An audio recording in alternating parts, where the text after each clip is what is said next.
Hi hello అందరికీ నమస్కారం and అందరూ ఎలా ఉన్నారు? నేనైతే సూపర్‌గా ఉన్నాను. అండ్ ఈరోజు మీకోసం ఒక మంచి మూవీ అప్డేట్ తీసుకొనొచ్చాను. మరి ఈ వీడియో చూసే ముందు మా వీక్లీ ఇన్ఫో ఛానల్‌ని వెంటనే సబ్స్క్రైబ్ చేసుకోండి అండ్ పక్కా ఈ వీడియో మీకు నచ్చుతుంది.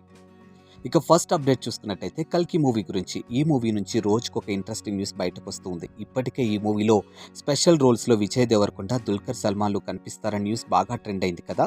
ఇక లేటెస్ట్‌గా విజయ్ దేవరకొండ, దుల్కర్ సల్మాన్‌లు మాత్రమే కాదు మరో ఇద్దరు స్టార్స్ కూడా 'కల్కిలో' కనిపిస్తున్నారని అంటూ ఉన్నారు. ఇక సినిమా క్లైమాక్స్‌లో మరో ఇద్దరు స్టార్స్ సర్ప్రైజ్ ఇస్తారట. ఇక సినిమా చివర్లో కృపాచార్యగా natural star Nani surprise plan చేశారట. ఇక మరోపక్క పరశురాముడిగా యంగ్ టైగర్ ఎన్టీఆర్ కనిపిస్తారట. ఇంకా ఎన్టీఆర్ ఉన్న సీన్స్ అయితే నెక్స్ట్ లెవెల్ ఉంటాయట. మరి ఈ మూవీని మొత్తం 500 కోట్ల బడ్జెట్‌తో తీస్తున్నారట. తర్వాత అప్డేట్ చూసుకున్నట్టయితే 'సాలార్' మూవీ గురించి. ఇక pan India star Prabhas, Prashanth Neel దర్శకత్వంలో తెరకెక్కిన బ్లాక్ బస్టర్ యాక్షన్ చిత్రం 'సాలార్'. ఈ సినిమా కలెక్షన్ల సునామీని సృష్టించి అద్భుత విజయాన్ని సాధించింది. ఇక దీంతో 'సాలార్ 2' పై భారీ అంచనాలు నెలకొన్నాయి.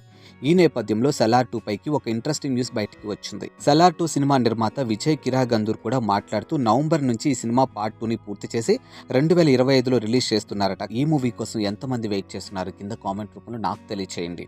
నెక్స్ట్ అప్డేట్ చూసుకున్నట్టయితే 'హనుమాన్' మూవీ గురించి. 'హనుమాన్' చిత్రం గత 16 రోజులుగా కలెక్షన్ విషయాన్ని చూసుకున్నట్టయితే ఈ మూవీ 225 కోట్ల రూపాయల గ్రాస్ కలెక్షన్ను రాబట్టింది. ఇక ఇండియాలో 200 కోట్లకు పైగా కలెక్షన్లు రాబడుతుంది. ఇక ఆంధ్రప్రదేశ్లో 128 కోట్లు వసూలు చేయగా ఓవర్సీస్లో 57 కోట్ల రూపాయలు వసూలు చేసింది. ఇక హిందీలో 45 కోట్ల రూపాయల కలెక్షన్లు నమోదు చేసింది.